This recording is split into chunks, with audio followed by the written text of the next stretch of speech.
I promise I did not forget about y'all. It's been a little bit. See, I'm pandering. I'm gonna get straight to it. You have to die before you die so you can live.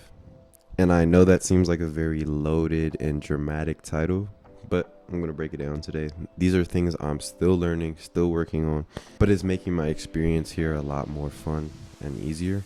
That's also why I never understood why people would get upset if I just experienced this game of life differently than them. It's just how I'm experiencing or how I digest it.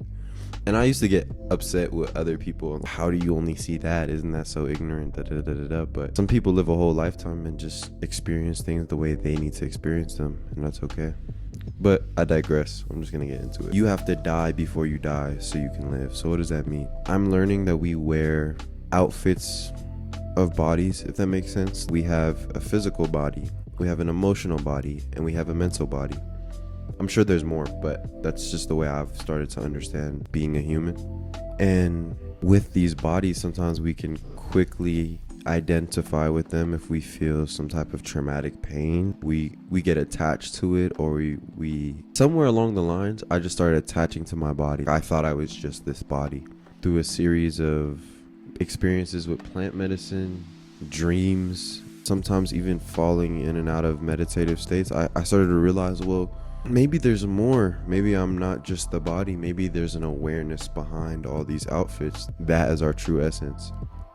God or whatever you believe in. I know for me, I was like, well, it seems there's always this awareness even when I'm hurting or I'm growing. Because a simple practical example is, if the body grows and decays and then dies, and oftentimes I see here in the West, there's a lot of mourning of the body. We mourn. Funerals are a sad thing. We're sad that the person is no longer here, but that formless consciousness that's within them, I don't feel it probably transcends the body, but I don't think it leaves. It doesn't. I don't know. I view death very differently, and I know that's controversial, but I don't care. I'm learning we have these three bodies of outfits. We have an emotional body, and some people's emotional body is more sensitive to than others. Our emotions will literally make us do shit that's illogical and irrational and stupid, but it's because we feel so good. Even the whole premise of love stories is they'll travel across the world to see each other off of a feeling, and the things tied to that feeling, of course. But I'm learning that we all have different emotional bodies, and then mentally, same kind of concept. We absorb information differently, we process things differently, we have different, it's like everyone's running on the same software and similar computers, but like have completely different applications. I don't know if that makes sense to any of y'all, but it makes sense in my head. I realized at some point a lot of suffering and pain comes from the identification of and with our bodies.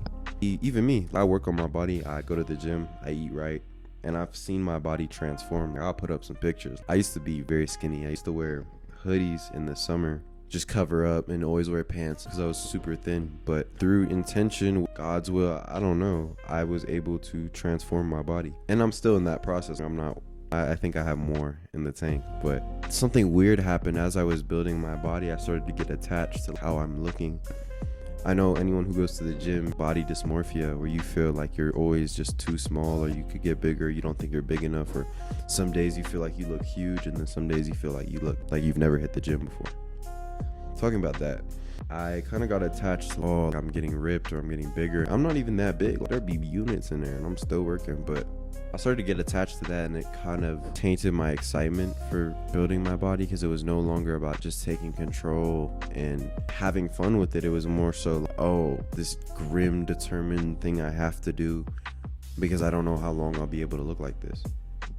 So that attachment to the body, in this example, the physical body, kind of will inflict suffering later on. Other examples, people getting plastic surgery as they get older to try and preserve their youth. If you want to get plastic surgery, go crazy. I get tattoos. I'm changing my physical body. I'm not hating. I'm just saying people trying to do certain procedures or facelift or this so they can see me younger. That's a subconscious attachment to youth and the body and wanting to look a type of way.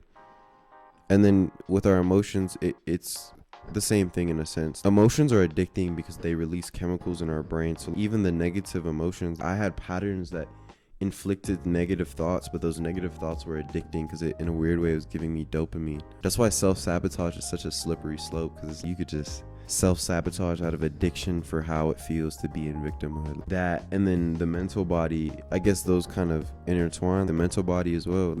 Certain thoughts are addicting. I noticed when I was insecure, I would check certain things online, and then it would make me question and overthink and get upset, and I was addicted to that cycle. And that sounds crazy to say I was addicted to that cycle, but when I look back with hindsight, some couples just like to argue with each other, and that's addicting. And same thing with thoughts. Some people think not even positive. We're addicted to negative thoughts. Go on social media, go on not all humor, a lot of humor is making fun of people, complaining about something, imitating something, and I'm all for it. I'm all for the humor.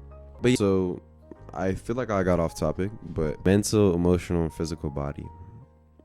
When I say you have to die before you die so you can live, I'm really talking about the character which we play is the ego. So in a sense, I'm sure you hear all the time, oh, this, ego, that, but it's like a letting go of you're not only the character that you think you're playing, but you can't think that and then, oh, I had an ego death, I know I'm not the character. Because it's not that practical to just be like, oh, I'm not this human body, so it doesn't matter, because that's not practical. But I think we get put in points of surrender, whether it's a low moment in our life, and we have different lows, but a low moment in your life or a moment where you just had to surrender, you realize you weren't in control, whether that's something traumatic like a car crash or some crazy traumatic shit happened where you release control, not even by thinking about it, it just happened automatically, and you release control, and then damn, this isn't in my control. The way the world works with me and I work with the world, it's happening. And if you haven't got there yet, then what I'm saying isn't gonna land. You're just gonna be like, I don't know what triggers those moments, but I just know traumatic things can. I feel like solitude and silence can really help you get there when you stop distracting yourself. On a bigger scale, you just realize that this isn't even about you. So letting that go, letting that part of you die, letting the beliefs and the things you were told, who you are and how you're supposed to be and what you're supposed to do and what you're supposed to look like. When you truly let those things die, you can start to live, because now you can have fun with things. I just dyed my hair, got tattoos, and it's like, I'm not doing that just because I'm bored. I'm doing that because I've let the parts of me that thought, oh, I can't do that because my community is going to look at me different. People are going to judge me. People are going to think I'm different. Because I grew up in an environment where tattoos aren't really a big thing. I grew up in an environment where getting earrings as a guy is you're not supposed to do that. And my brother also helped with that. He was doing all this. He's a year above me. He just started doing that shit. And I was like, oh, bet I can do that shit too. But subconsciously, I was letting a version of me that was scared and needed the approval and permission of other people. I had to let that die. Even my ideas of a traditional family or this or that, I had to let that.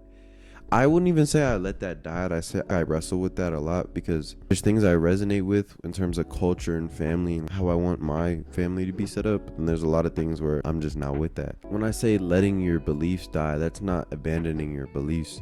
Just to expand on that, let go of the squeezing grip that you have to your belief because you're scared of death, or you're scared of you don't know what happens, or you don't know the full game of God. You don't know God's game fully. I see a lot of people so married to their beliefs and their mind is already set, and and they almost think that a new perspective or a new perspective on the same angle is putting their beliefs under attack, and then they project this disgruntled whatever because they're not safe.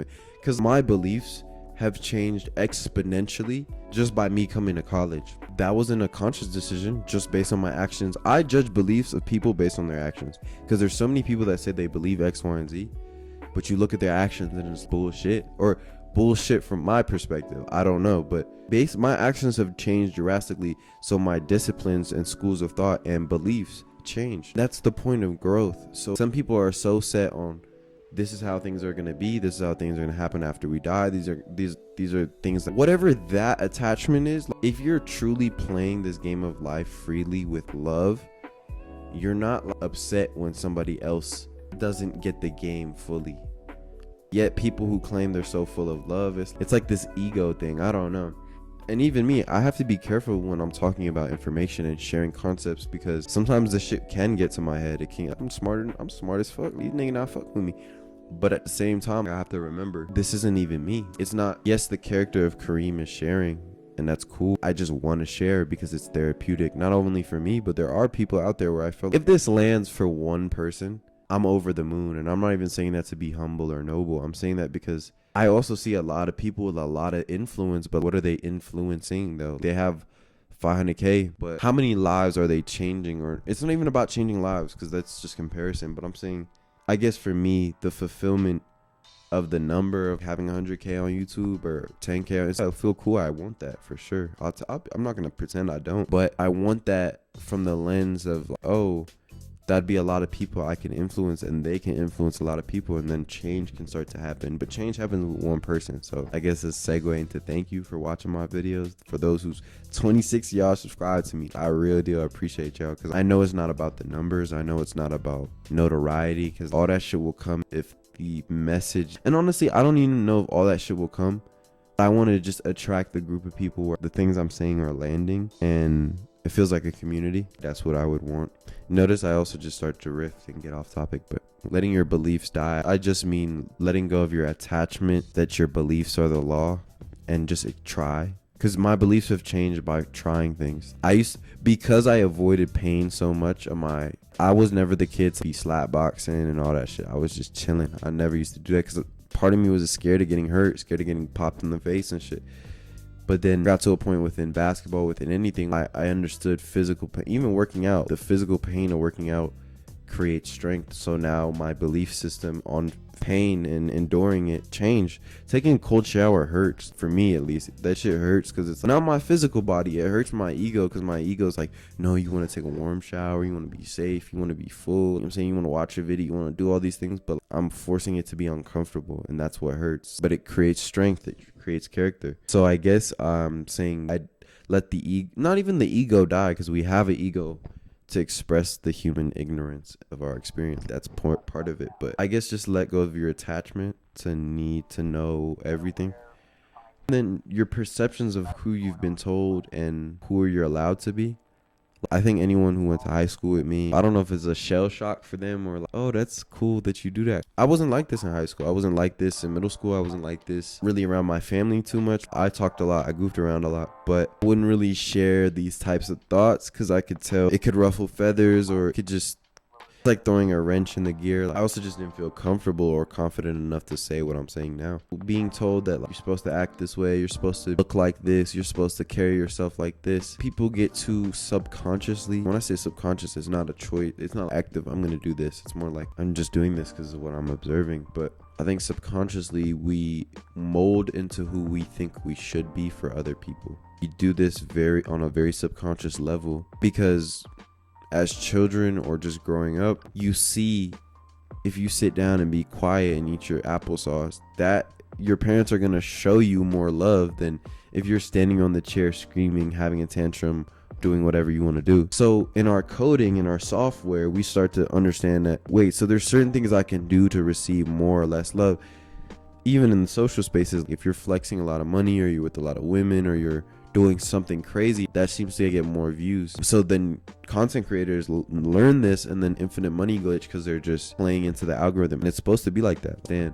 But so we develop these virus softwares in our computer where we know, oh, if I do this, I'll receive more love, or if I do this, I won't. And this is where the people pleasing complex is born from, because we want to please people to receive love, but then we forget that when trying to be a martyr, when trying to put everyone before yourself, you really lose yourself to people pleasing, and then you're weirdly resentful and angry at other people around you because you're not saying what you need to say, how you need to act, or acting authentically, which is farther away from, in my opinion, love. And I say so many sentences that start with I, and it made me realize that's fine, but just remember that this I is not you in totality, because you were 5 and you were this short and your vocab was this small and your imagination was huge, but then you grew up, your vocab grew. How could you identify with that? You changed so much. So open to change, letting the sense of control die and being more open to change, I feel has been super helpful for me.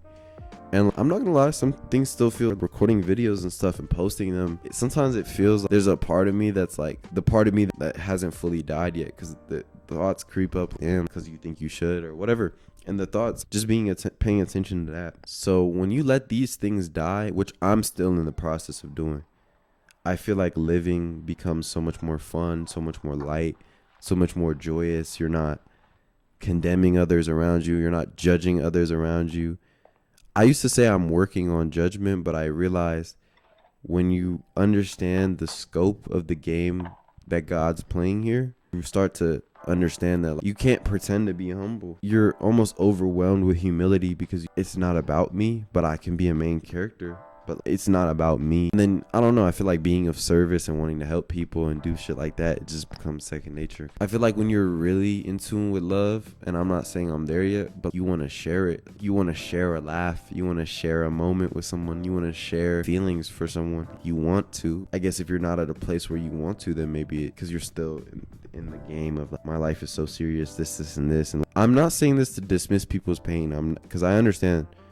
I'm not one of these non-dual, spiritual, everything's just a thought, so you don't need to worry about anything. No, I'm very aware people go through fucked up shit all the time. People go through traumatic stuff all the time. And it's very real. The feelings are very real. But I just think constantly going back to that awareness that you're not your body, you're not what you see. I feel like that puts you in a state of praying or connecting your higher self and your lower self. And it can help you get into a meditative state and understand that you're not this experience. But even with that understanding, that doesn't make the pain go away. It doesn't make things immediately easier. I think it lowers the intensity on the game that we're playing, even if it's getting intense. I've been talking for a while. I love y'all. Take care of yourselves.